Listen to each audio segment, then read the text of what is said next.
On Wednesday nights, my take, Rosh Ya'acob ben Abraham attempts to answer questions from several videos sent to him by subscribers just like you. Each answer will come from the wisdom of the sages and the light of the Torah. The video, which is in question tonight, comes from Brother Duane, from the Samba Journeys Channel. Rosh Ya'acob will thoroughly go through this video to answer all of the pending questions that has been probing Brother Duane's mind for years, such as why should we learn Hebrew? They say Mishpachah, you say Mishpachah. They say Khan, you say Khan. They observe certain days, you observe certain days. I mean, it's just uncanny how it's just you're literally are copying and walking step by step with the very people that you call fake. Why do we need to know the customs that we see the Ashkenazim practicing? It amazes me that if they're so fake, why do Hebrews spend so much time trying to mimic someone that's fake? It makes no sense. Why is the land of promise such an important factor within our way of life? Going into the early 60s, there was a group out of, I want to say Chicago, and who said, you know what, we're done here as Hebrews. You know, this is Babylon. We got to get up out of here, right? So they initially they moved to, it was a group of them that initially moved to West Africa, right? So they went to West Africa. They stayed there for a little bit. But from what I understand, if you listen to their testimony, they said, man, it just was not working out for them at all. So they ended up in the state of Israel, and that was like in the mid to late 60s. And finally, what are the origins of being a West African Jew? If you go back to the history of the Hebrew movement here in the United States, which started around like in the late 1800s and going into the early 1900s, it goes a little bit back a little bit further than that. It didn't start exclusively here in the United States. It actually started in the Caribbean, and then it made a jump here where it started taking more form. Rosh Ya'acob will give his take on all of these matters to see how they weigh according to the Torah. So, please join us as we delve into the Torah text and hear from the words of the sages themselves. But yet your movement was funded, seed funded by these people. You cannot separate that. I mean, you just can't. So it brings a lot of questions to people who are really wanting to know the answers to the, things that just don't add up.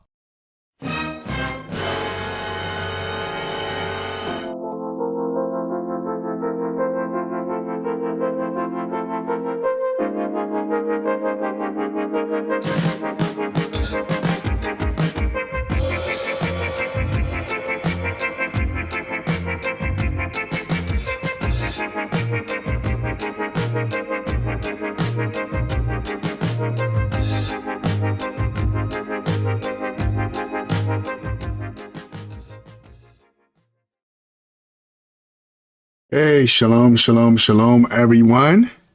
Welcome to this special episode of My Take with Rosh Ya'acob. On Wednesday nights, we deal with questions and answers. And we're going to wrap up tonight with our questions and answers for Brother Duane. We actually answered the questions that you've seen in the promo.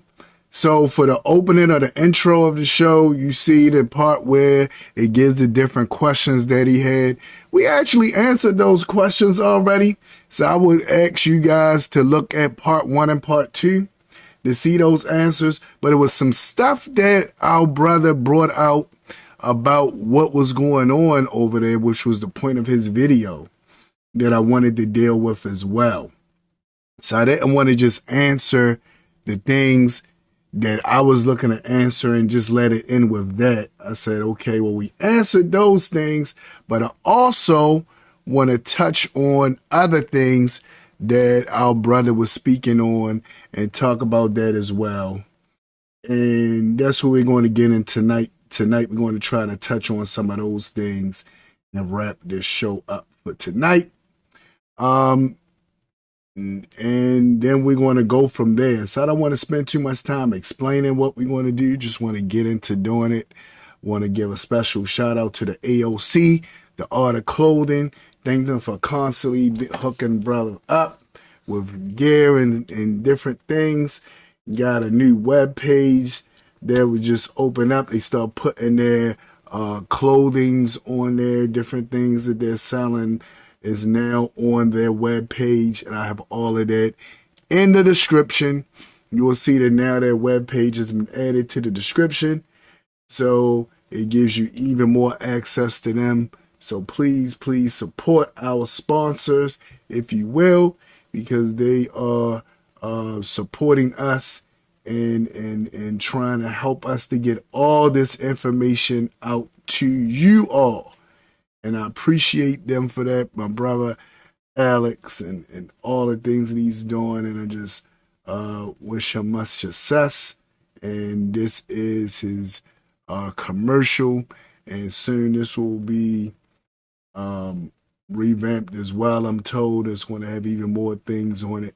So for right now, this is the Art of Clothing.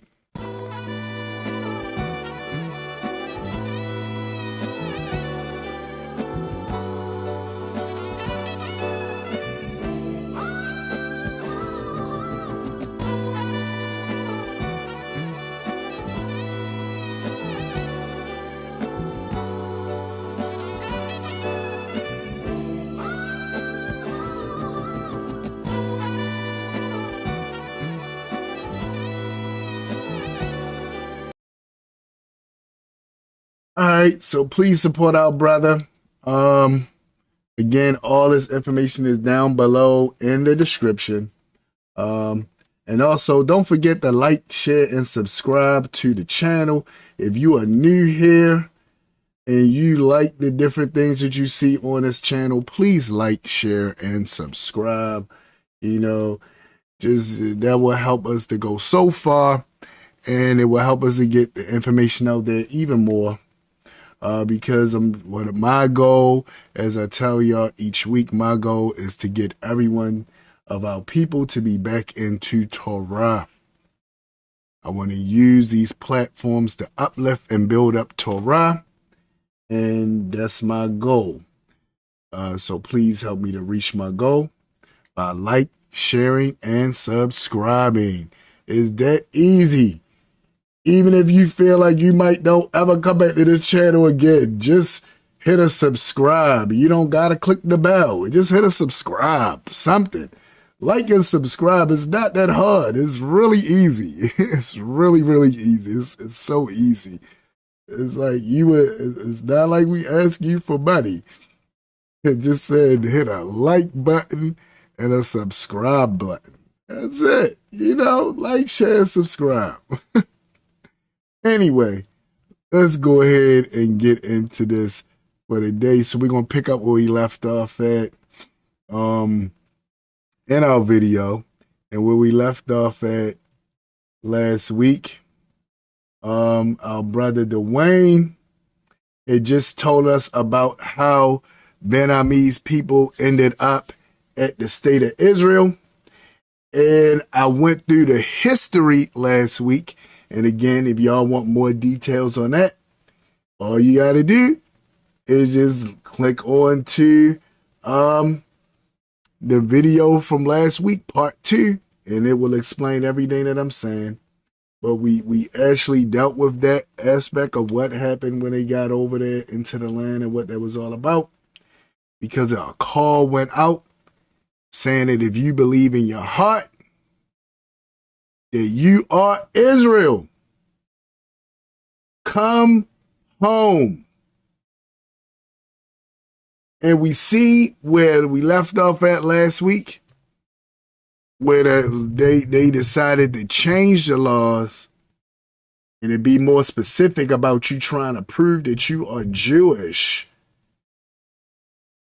In 1970, 3 years after these Israelites came there and said, we Jewish, we derived from the people that was in this land. We want to come back home. You said come home. We want to come home, right? And we see the conflicts that happened before that time and how different things started being reevaluated and re-looked at, because people began to see different things and they was like, well, dang, this is not really what we thought it was going to be. And there's a lot that goes on with that. But I give those brothers and sisters the utmost respect because, again, they went over there and it was like 200 of them. And now it's over 2,500 of them that are still in the land. It really, they, from what is said, as we're going to see from what he's going to point out, it actually became 3,000 of them. Imagine, from 200 something to 3,000. So many that the Israeli government began to say, oh, they hiding people over here. And they can't be the people that was here, because they could not believe how fast they multiplied. But isn't it just like with Israel? There was 70 people that went into Egypt. They didn't creep no more people over there. It was only 70 of them in the beginning. But they left hundreds of thousands, close to 1 million. Really, over 1 million when you count the women and children.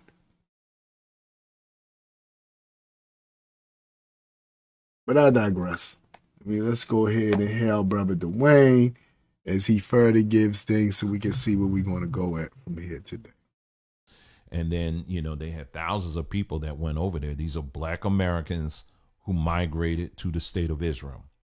Now, it wasn't thousands that went over there, Aki. It's thousands that ended up emerging out of that. But it wasn't thousands that went over there. Now, you might say, well, the brother said it was thousands. And you saying it wasn't thousands. I didn't even realize he said it was thousands to just now. So let's do this. Because I believe the article tells us about how many people was over there. All right, now this article, and let me let y'all see what I'm saying so y'all can know what I'm looking at. Let me open this up. Because I want to clarify this, because when the brother says thousands, they give the idea that, oh, these was already a whole bunch of people. No, it was not thousands that went over there. No. Look at what it said. Now, this is from My Jewish Learning, and this is dealing with, they did an article on the Israelite community that came from the Americas over there. They did an article on them. Everybody wants to do articles and talk about them. They did an article on them as well. And let's see what it says in this article. All right, so it says African American. He got me saying what he was saying.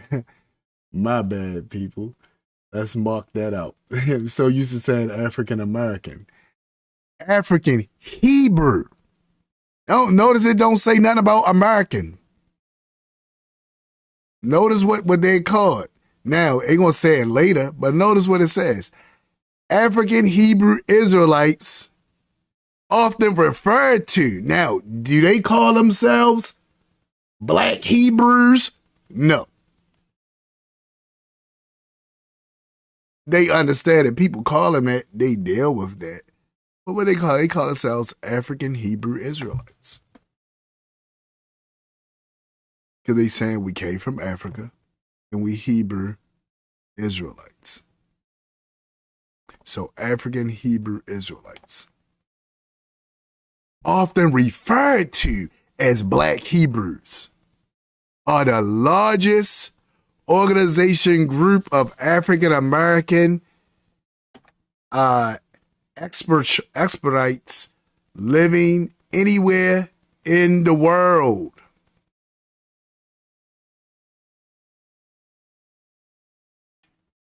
All right. So These are the largest group of African Americans that they saying that who left America and decided they wanted to live other places other than America in the world, right? The African Hebrew Israelites are followers of Ben Ami, Ben Yisrael. That means son of my people, son of Israel. Who they believe received a vision in 1966. So now this is in 1966. They say they believe he received it, in which he was directed to return African American descendants of the ancient Israelites to the promised land and to establish the long-awaited kingdom of Elohim on earth.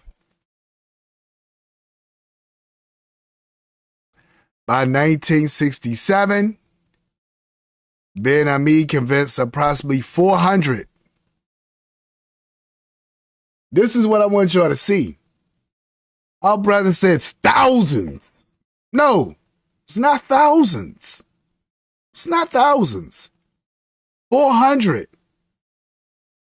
400 African Americans, largely from Chicago, to leave America, known as the lands of great captivity, and travel to Israel.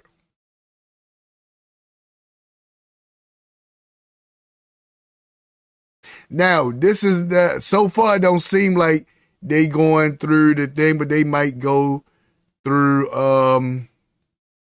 the whole story. But the idea was we got to go back the way we came. So it wasn't you just jumped on a plane and you just went there. You had to go back the way you came. So you had to go through. Oh, they are saying it. See how I'm jumping the gun? I'm jumping the gun because I don't want to get too quick. Because y'all know me, I get caught up in time once I start reading and breaking stuff down. And you be like, I thought we was looking at the video, Ak. All right, so notice what it says. So it says 400 African Americans. 400, not thousands. I just wanted it to be clear. Now, the first group of returnees arrived in Israel in 1969 after a brief sojourn in the wilderness of Liberia. So they talk about, because first they had to go to Liberia first. They said we got to go back the way we came to the west coast of Africa. Remember, it's West African Jews, or as they call themselves, African Hebrew Israelites. You gotta go back to the coast of West Africa and travel from there. So that's what that brief sojourn was that they're talking about. Right? Then it says, the movement can be understood in the context of the Great Awakening. Notice what it says, the Great Awakening. So this Great Awakening means that people are just waking up and realizing who they are. Not somebody somewhere else said, this is who you are. And you said, that's who I am. Oh, you in New York and you said it? Oh, I'm going to roll with you. No, it ain't happen like that. People just started waking up, right? They call this the Great Awakening. It didn't just stop in the 60s. It's still happening now. Still happening now. But now it's being credited to camps, saying these camps doing it. But you got people that ain't a part of no camp, and they doing it. So what we going to say about them? But okay. We're just going to leave it to the camps, right? So look at what it says.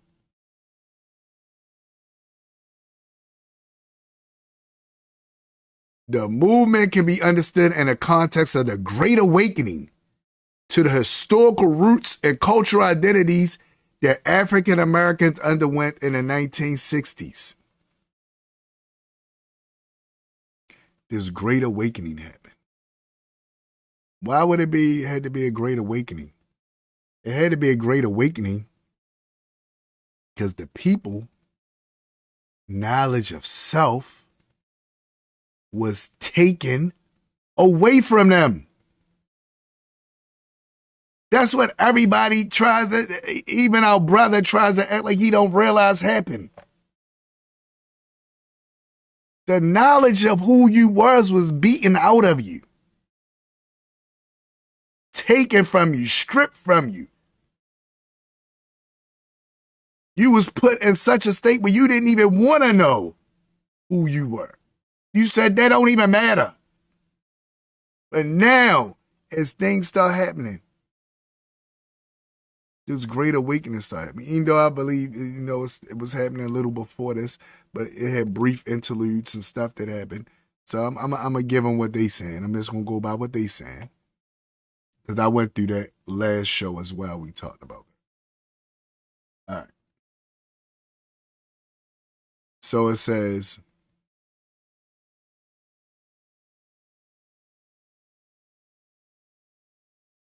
the Hebrew Israelites maintained their return was not just to the ancestral homeland of Israel, which they considered northeastern Africa, because it is northeastern Africa. It's on the African tectonic plate. There's no such place as a Middle East. Middle East is a direction. That's not a name of a place. So if we naming it based off of the continent that it's on, and it's on the African tectonic plate, then it has to be part of Africa. But they don't want it to be part of Africa, because then all these biblical narratives that they have of people that that's not melanated being the people of the Bible, the people that's not melanated being the people of Egypt. All that disappears once you realize that this is on the continent of the people that are melanated.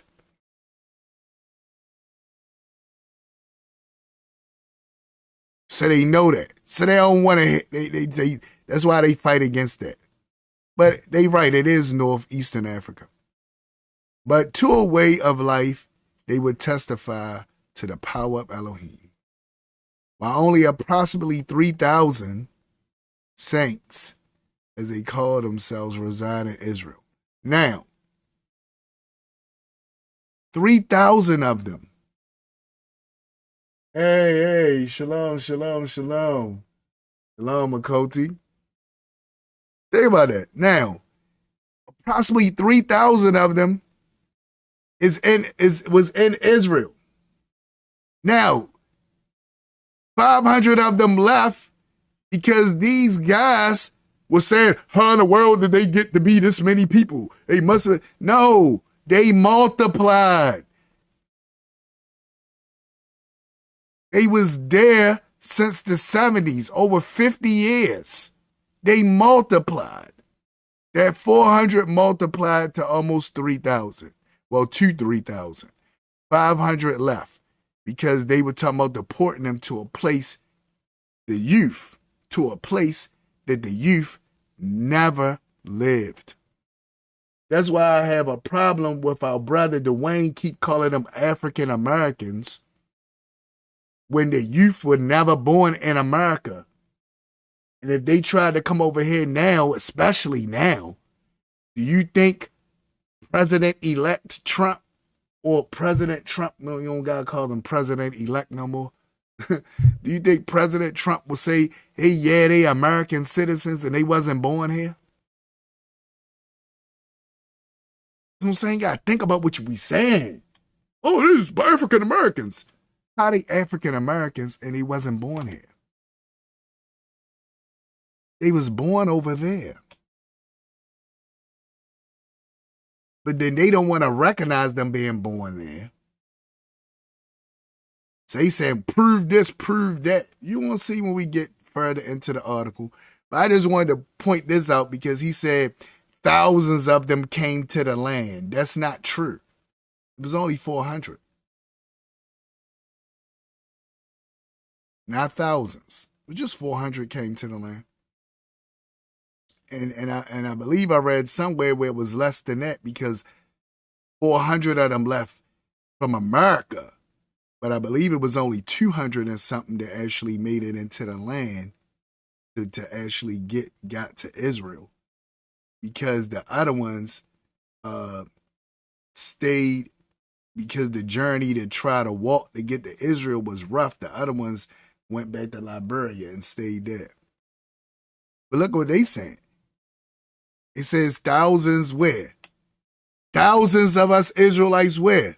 In Americas, in the U.S., in the Caribbean, in Europe, and in Africa, who identify with the community. Thousands. Powerful, right?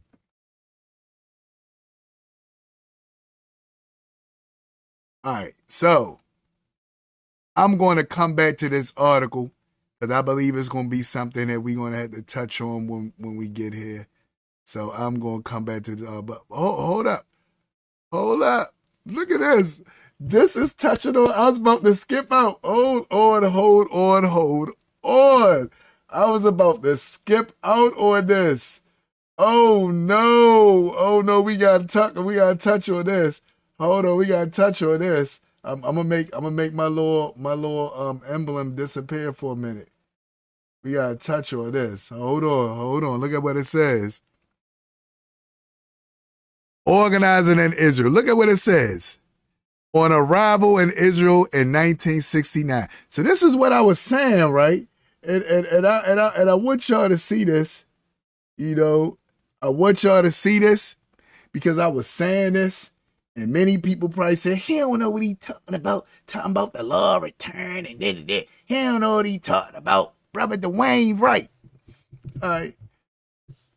I'm not really going at Brother Duane saying whether he was wrong, right? I disagree with him, and I think he just was uninformed. And he was hurt because he left Christianity and went to one of these camps. And the camps couldn't explain the questions, couldn't answer the questions that he had. And they seemed like they just was another version of Christianity, which him and his wife was leaving. And he got frustrated. So they began to search on their own to find out things because people in the camp couldn't answer the question. And now we see this channel he has with thousands of people where he's telling them this information. So what I'm just trying to do is just go back over some of this information to show where Brother Duane kind of fell off a little bit and then bring us back in. Because I believe the brother is not being, I don't believe the brother is being petty or being malicious in what he's saying. I believe he really is trying to understand. And he just doesn't understand. And nobody was there to help him understand. So, of course, the Father brought this to me, so I'm going to help him understand. But I just want y'all to see what's going on right here. Because this is something that is happening. And I want y'all to see this. So y'all can know that I wasn't just making this up on episode 2. So, if you didn't see episode 2, go back to episode 2 because it's going to make this clear what I'm about to bring up right here in this episode. All right, so let's look at this again. Look at what it says. On arrival in 1969. Now, remember I told y'all that the laws changed. Remember I said the law changed in 1970, that's where they made these amendments where you had to prove that you was a Jew. You had to prove it. Because at first, it just was if you feel in your heart that you are a Jew. That's how it went at first, right? That's how they said it. Y'all know y'all saying I'm being a little over dramatic with it. A little animated. But I just want y'all to get the hallmark feeling that was going on. If you feel in your heart, I just want y'all just grab that. It turned from if you feel in your heart to prove it. No more feel in your heart, prove it. First it started off with if you feel in your heart, then it went to prove it. So, and this is My Jewish learning that's saying this. It's not me saying it. Don't send me a warning saying, hey, it was a warning. No, don't send me no warning. I'm reading an article from My Jewish Learning. This is them saying this, reviewers, people that like to watch and try to give you warnings. This is them. This not me. Look at what it says. The Hebrew Israelites was given temporary visas and assigned to Dimona, an economically depressed development town in Israel's Negev region. Now, this was after some time. They wasn't given it at first. They was living in the ghetto areas of the land. But then they was given this later because they felt like, okay, we can't send them out of here because we done said, if you feel in your heart, we letting people in here from Ukraine and Poland and other places. How are we going to just turn them away? People going to clearly see the difference between them and the people from Ukraine and Poland is they black. So what can we say? What can we do? So look at what it says. It says they were given temporary visas and assigned to Dimona. That's what happened over time. The initial welcoming proved short-lived as change in Israel's law of return less than a year later cast the community into legal limbo. Do you hear what I just read? Please tell me y'all heard what I just read. Because I said the exact same thing last week, and I know some people looked at what I said, and they said, man, he crazy. He don't know, ain't had nothing to do with the law of return. Why we talking about the law of return, right? Look at what it's saying. This is my Jewish learning. I just want y'all to look what it says. It says, the initial welcoming. So remember, it was a welcoming moment. Oh, you feel in your heart. Proved short-lived. Why was short-lived? Because a year later, they said, we got to change this law. Can't have these black people coming over here. You crazy? We didn't go through all this fighting and all this so blacks can come over here and live. That's not what we did. What's happening right now? What's going on? We didn't want them over here. What's happening? So look what it says. As a change in Israel's law returned less than a year later, cast the community into legal limbo. Because they had all kind of stipulations for you to prove that you were Jewish. And one aspect was that if you ever worshiped or was a part of another religion,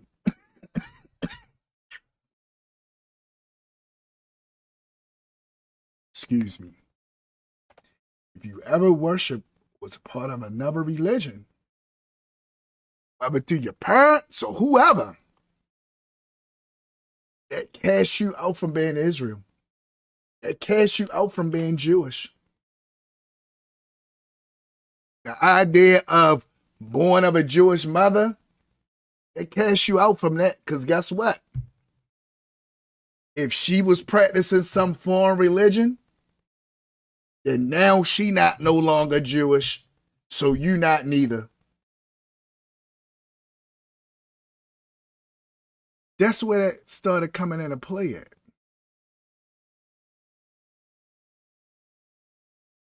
So if you was some kind of other religion, we got you.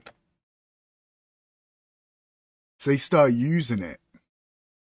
It's how crazy that is. It went from knowing in your heart and coming home to prove that you Jewish. Or you got to get out of here. Prove it. And a year later after they got there. But it don't have nothing to do with the black people though. It don't got nothing to do with because they black. No. It don't got nothing to do with that. It says they was in legal limbo because now they don't got a foot to stand on because they changed the laws. They changed the rules. They changed the rules to the law of return. less than a year later,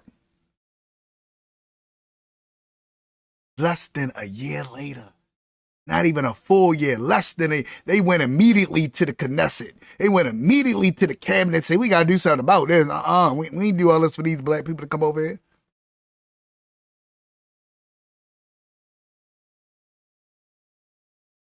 Look what else it says. Watch this part right here. After the members did not have work visas, at first, the members did not have work visas, but were not deported by the government. So they still trying to hold on because they know it's going to look bad. We just changed the rules and we kicked them out. It's going to look bad. They're going to know the reason why we doing this. We can't just do it like this.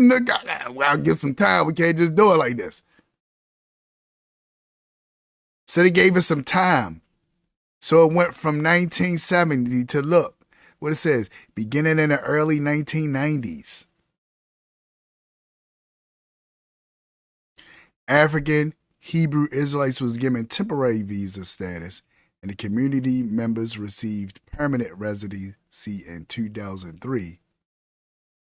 The Israeli government now allows African Israelites to pursue citizenship of Israel.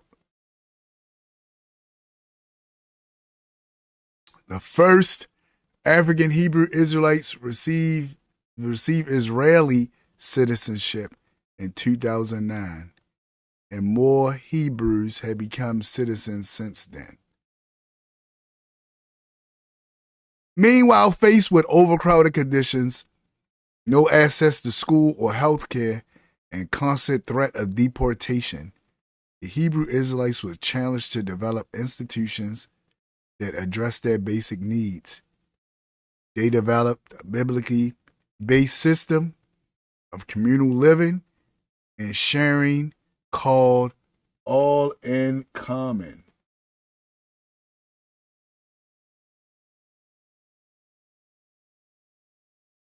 Which drove the economy.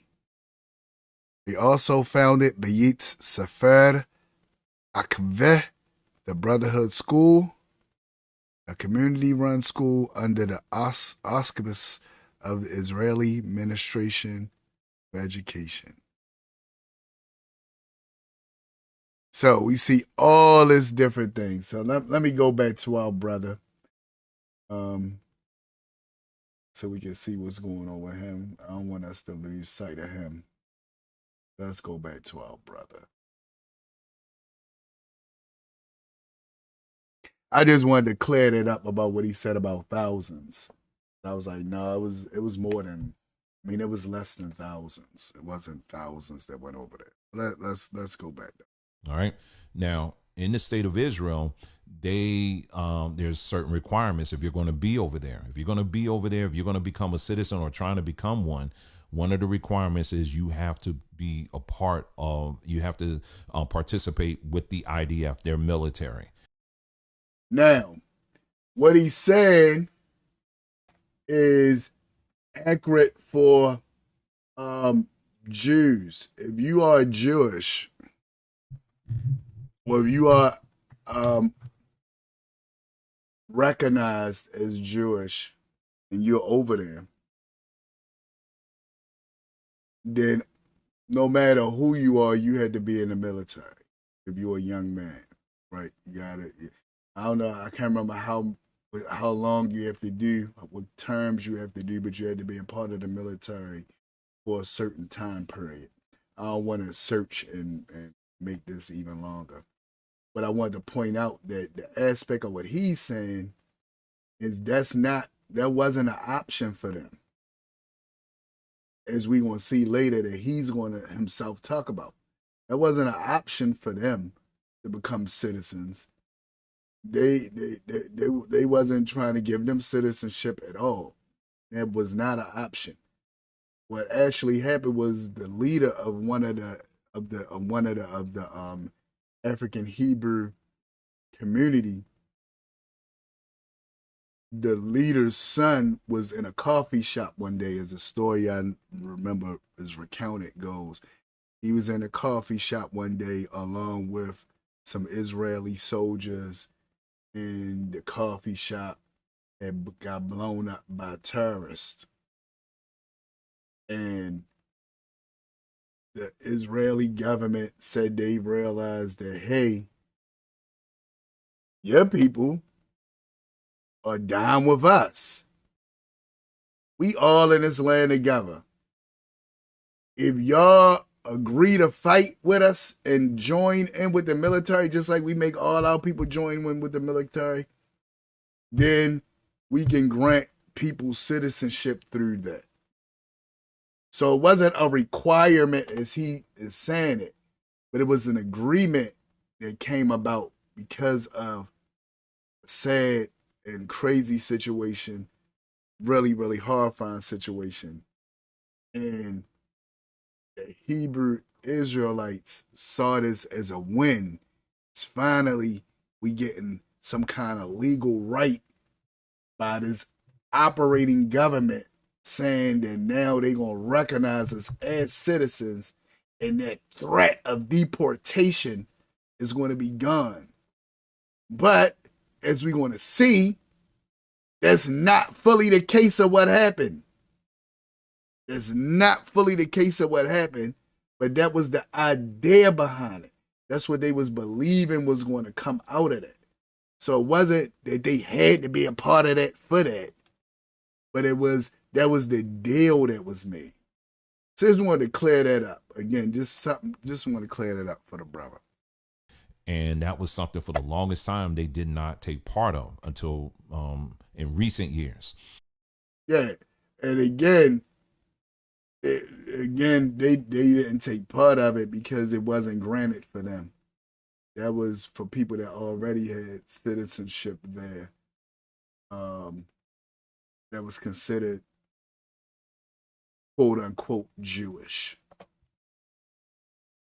And so you're going to see in this first article that I'm showing you that you have many Black Americans who are trying to become citizens of the state of Israel. Now, again, he's calling these people Black Americans. These people they call it Black Americans, especially if they my age. I don't want to give my age away, but I guess y'all can. Y'all might think I'm in my 40s, like early 30s. You know what I mean? I'll pay the gray no attention. But anyway, these people that he's speaking of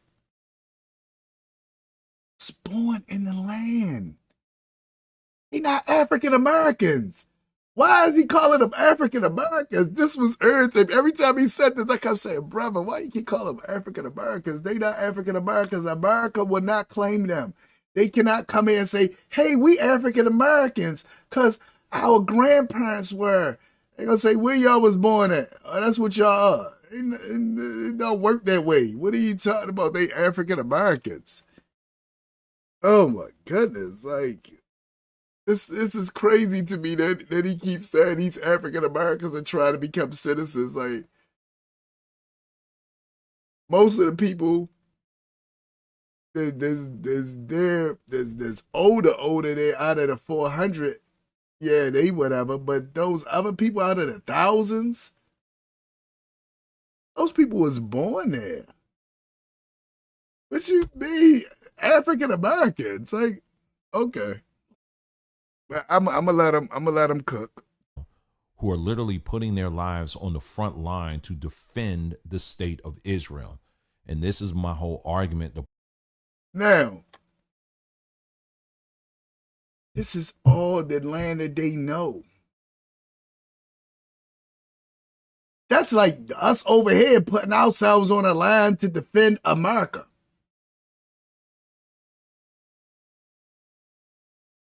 Hello. That's all we know. That's all they know is over there. So what you mean? Like they doing something crazy trying to. That's where they was born there. What are you talking about? That's all I'm saying. It's like maybe my brother just not getting it. I don't know. I think my brother just jumping the gun with this. I think because he's thinking thousands of them went over there and tried. No, 400, brother. 400 went there. 400, not thousands. Point I've been making for a very long time now, that the Hebrew movement is anchored in the state of Israel. It's anchored in it. So all this stuff that you hear on social media that seems like it's counter to the state of Israel and all of that, at the end of the day, all roads lead back to the state of Israel. And again, all roads are going to lead to the promised land, because that's what the Israelites are trying to get back to, the promised land. We are in exile from the promised land. We're supposed to be focused on the promised land. What is happening right now? We exile from the promised land. We supposed to be focused on the promised land. What we supposed to be focused on? America? The land of captivity? The land we was brought to? What Pastor Sewell said, sweet land, my country, 'tis of thee, sweet land of liberty. We supposed to be worried about that? Or we supposed to be worried about where we was exiled from? What you think the Israelites what you think the Mashiach was all about? The Mashiach was about returning you back to the land.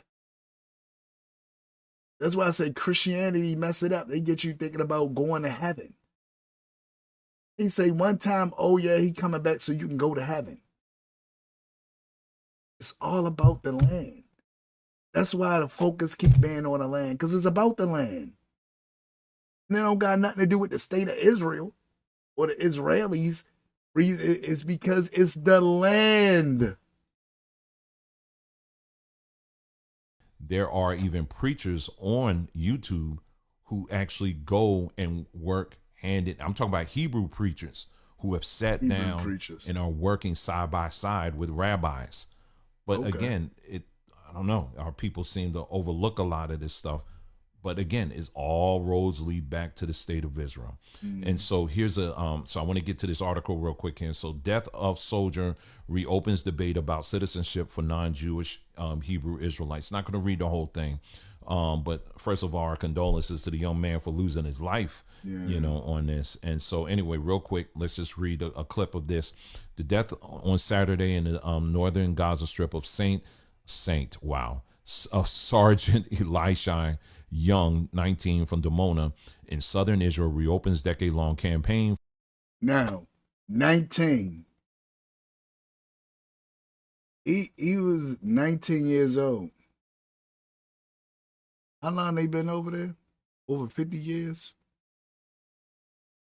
He 19. Over 50 years. That means they was born there. He's still gonna call him an African American. Oh no! I'm tripping. I'm telling you. Hold up. Oh my goodness. For state recognition of non-Jewish Hebrew Israelite community to which he belonged. Young of the 401st Armored Brigade, the 52nd Battalion, was buried on Monday at the Dimona Military Cemetery in the presence of IDF soldiers and family and friends. And then they go on and give the history that I gave you about the Hebrew Israelites. His family, his dad has passed some time ago. So who was left was his mother. And I think he had a brother who has special needs. Yeah, he did. And so his mother was kind of stuck in a situation where, she needed help. And this young man, stood up and did what he needed to do. Now, that was kind of off what he said. I know he was trying to breeze through because he's trying to keep a certain time, just like I'm supposed to be keeping a certain time.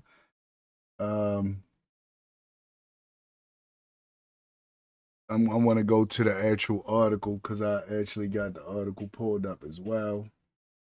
So you can see the article.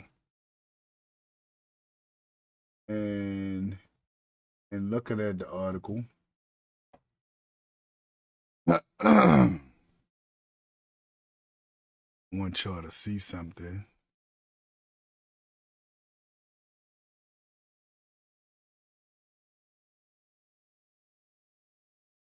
But he was kind of off with that a little bit.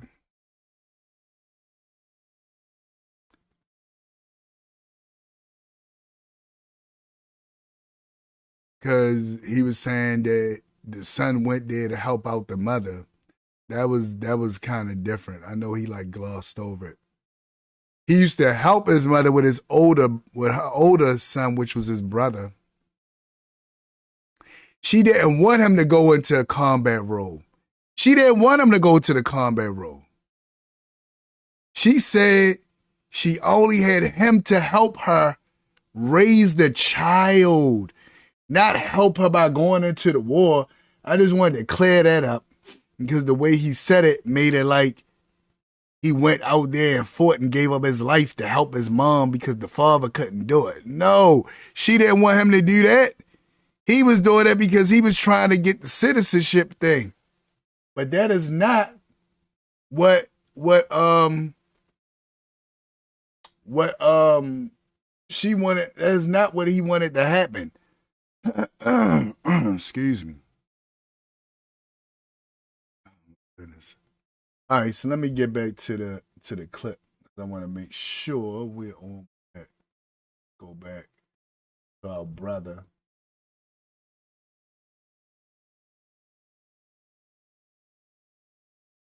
Bring our brother back up.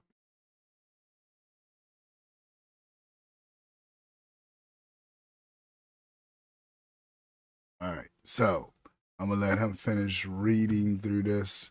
Because I'm running out of time. I want to clear this out, so I might go a little over just to get this cleared out. Because I really want to get everything that he had to say. I don't want to leave nothing in limbo.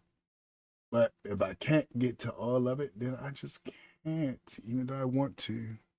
One of the things, of course, was trying to join, or he became a part of the IDF. Yeah, see, that's why I said, see how we painted that, saying that one of those ways of helping his mom was to join the IDF. That's just him glossing over the stuff because he's doing like I'm doing. He's racing for time for the video. But when you take the time like I just did to stop and look at it, we see that that wasn't the case. The mom did not want him to go and become combative because she feared that he would die, and then who would help her raise the older son that was disabled. So that's what she actually wanted. And then it goes on. That's him, I believe. No, that's not him. But that's a picture of some of the members of the group. Then it goes on, and it goes on. And then there's a part of this article towards the end I wanted to highlight. 100% of this community serves in the IDF. What did it say? 100% of this community serves in the IDF. Yeah. Now, again, this was part of the so-called deal. This is what our brother's missing. Again, missing a key component. This was part of the deal that they made after that situation happened with the leader's son that I spoke of. Then they had the deal where they said, okay, we will get our young boys, and even sisters get involved with the IDF. And we will let them be involved with the IDF. And we supposed to gain citizenship from that. Just as the other people who have citizenship have to be in it. We doing it, so we should get the citizenship. But look at what he says. 100% of this community serves in the IDF. This is what the mayor of Dimona is saying at the funeral. And we've been living with them for nearly 50 years. But let me finish off what else he says, right? Because he says that, but there's some other stuff that's said as well. So let me finish off what else he says. All right. So he says that, but there's some other stuff he says. So let's look at what else he says. Let's go to that part.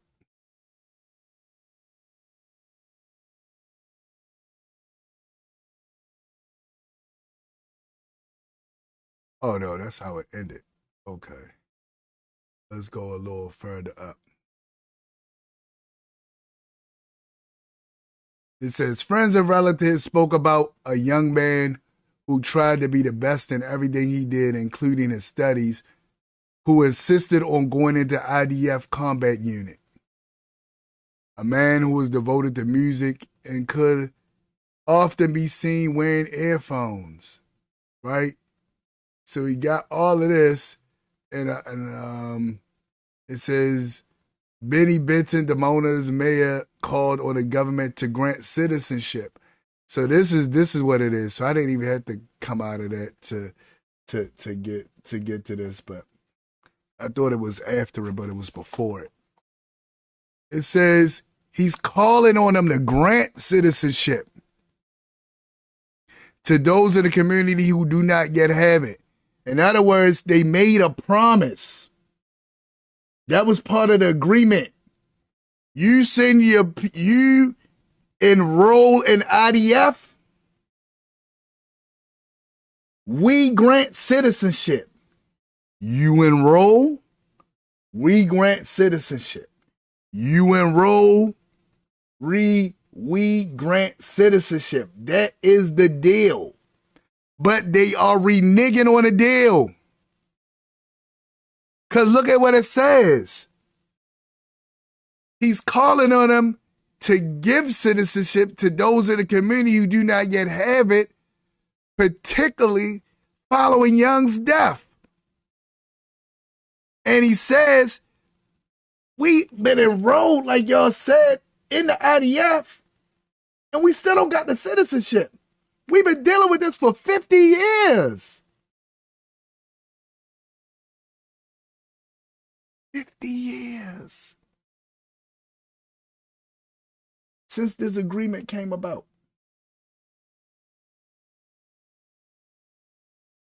Crazy, right? That's what's being said. So I just want to get there because I know our brother is painting a whole different picture. So I'm trying to clarify the picture he painted because he's painting a whole different picture. And I don't want that picture to lose sight of what's actually being said. That's why when he read the articles, I seen he kind of skipped through them. I said, well, let me actually deal with those articles. And he's kind of skipping through.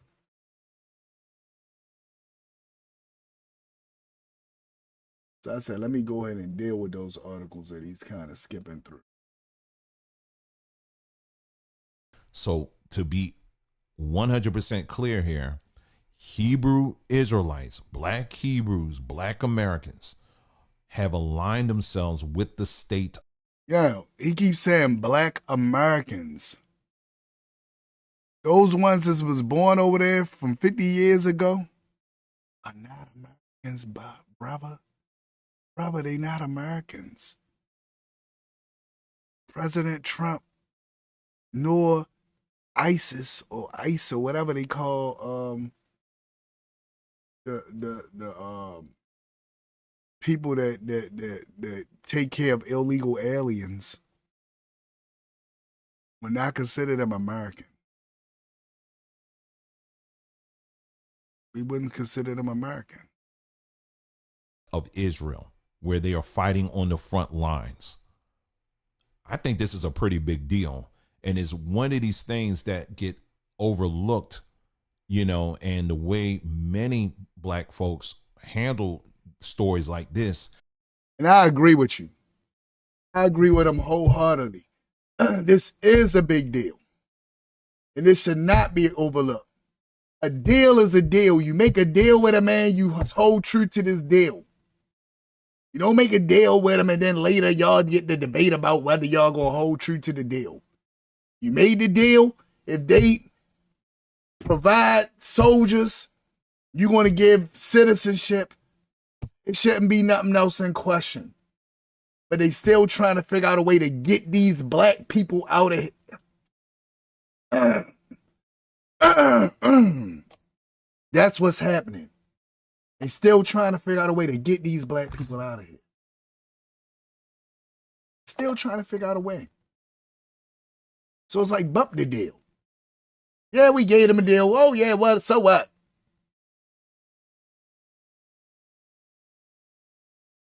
And the man took the time during his funeral to bring that out and say, look at this young man. Y'all say all this good stuff about this young man. Y'all know y'all still ain't recognizing him and his family as citizens, nor other people in our community as citizens, and they going out there fighting and dying in this war for you. And you can't even recognize them as citizens or their families. They still being threatened that they might get deported. That's a slap in the face.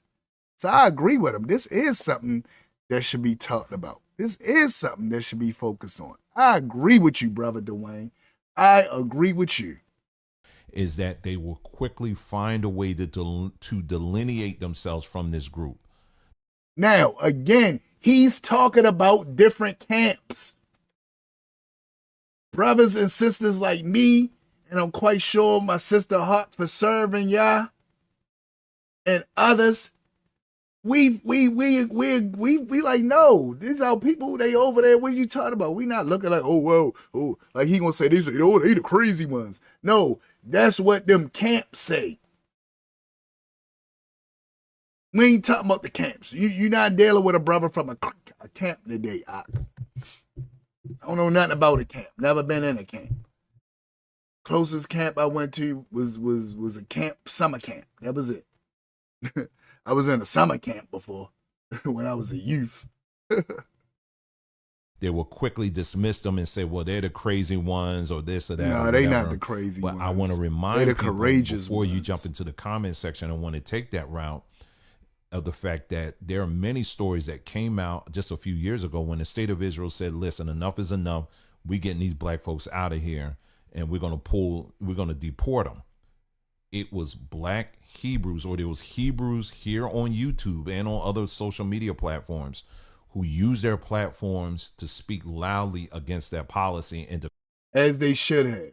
They should have.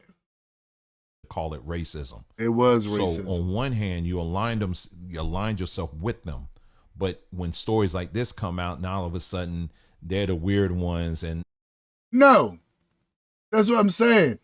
That's the camps you dealing with. Those people that would switch up like that. No, for the most part, the brothers and sisters like myself that use platforms to say that this is racism and to point this stuff out, we gonna still align ourselves with our brothers and sisters. We not gonna say, oh, they the crazy ones. That's people from them camps. So I want him to get that clear.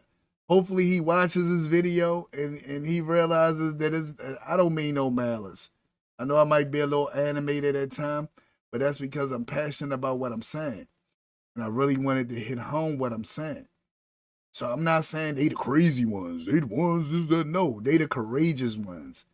These people actually left, went to Liberia, walked across the hot, barren sands in thirst to make it back to the Holy Land.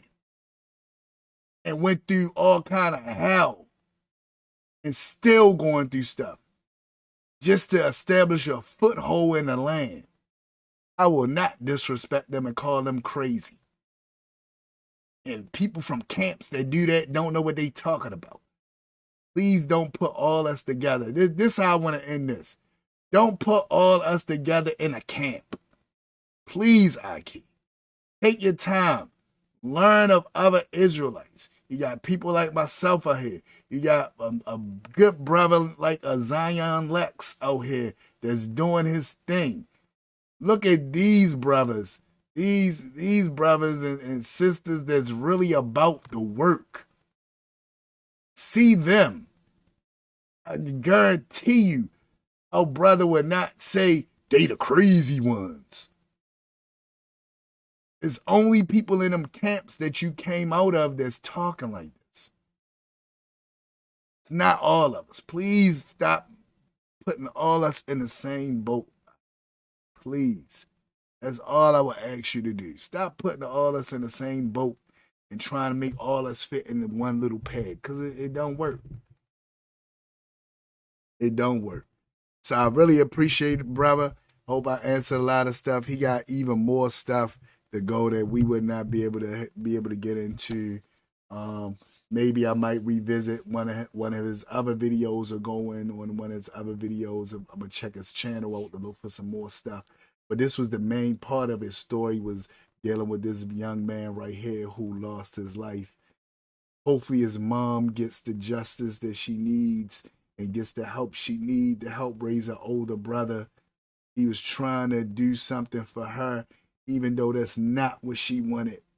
That was not the help she wanted. She did not want him to go out there and fight and do any of that stuff. But he did it because he believed in the government that they would keep their word. And so hopefully they do keep their word. Hopefully this be one of those situations where they do keep their word and start doing what they got to do, what they should do. This is a very, very terrible thing. But I'm not going to say this brother was an African American, because he wasn't. He was born in Israel. He's an African Hebrew Israelite, born in Israel. Let's get that straight. And I'm not going to disrespect him and say he's an African American. Not going to do that. So, appreciate Brother Samba and everything going on with him and his channel. Wish him much success with all the different things he going on. He got stores and stuff, so please support him. And again, hopefully he sees this video and he realizes that, you know, I'm not out the heck or whatever. I just want to clarify. All right, with that being said and done, got a young lady here that is real strong. Our artist of the week is Adiyah Joshua. I want to say Adiyah Joshua. That's how I want to pronounce it. Adiyah Joshua. And she has a beautiful song called Without Yah. That is our artist for the week. And we're going to go ahead and play her song now. Guide me through. What will I be without you?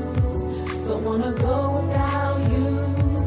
I can't see without you. I'm feeling right. Guide me through. What will I be without you? I'm in need without you. I'm feeling lost without you. Where do I go? No instructions, no love, no joy. Without Yah, my life will be null and void. Without your spirit, I'm heading in the wrong direction. Total darkness, completely cut from in his presence. Oh, how comfortless would that make us feel? Just the thought of it, Yah, give me chills. And unless you build everything we gain, all labor, all riches, all be in vain. You said praise your name, my spirit seek truth. I really need you, Yah. I don't know what to do. I'm in a battle with my flesh, Abba help me fight. The flesh is weak, but the spirit can last all night. Yahusha was in your ruach, immunize. It's what we have, we'll never forsake the Torah. And as long as I trust in you, there's no defeat. We already won. I'm shouting victory. Guide me through. What would I be without you? Don't wanna go without you. I can't see without you. I'm feeling right. Guide me through. What would I be without you? I'm in need without you. I'm feeling lost without you. Hey, God be through. Hey, shalom. All right, everyone. Layla Tov, Heart for Serving. Yeah, appreciate you, Okoti, rolling with me. Appreciate you always. Thank you for being there. Just want to say good night, Layla Tov, to everyone. And tomorrow we're going to have a special show dealing with why I don't like the balloon popping show. That's going to be our focus for our rules of engagement. I always tell brothers and sisters I don't like that balloon popping show that they do where they pop the balloons And we're going to see why on tomorrow. So please tune in for that. And I will talk to y'all then. Again, everybody, shalom.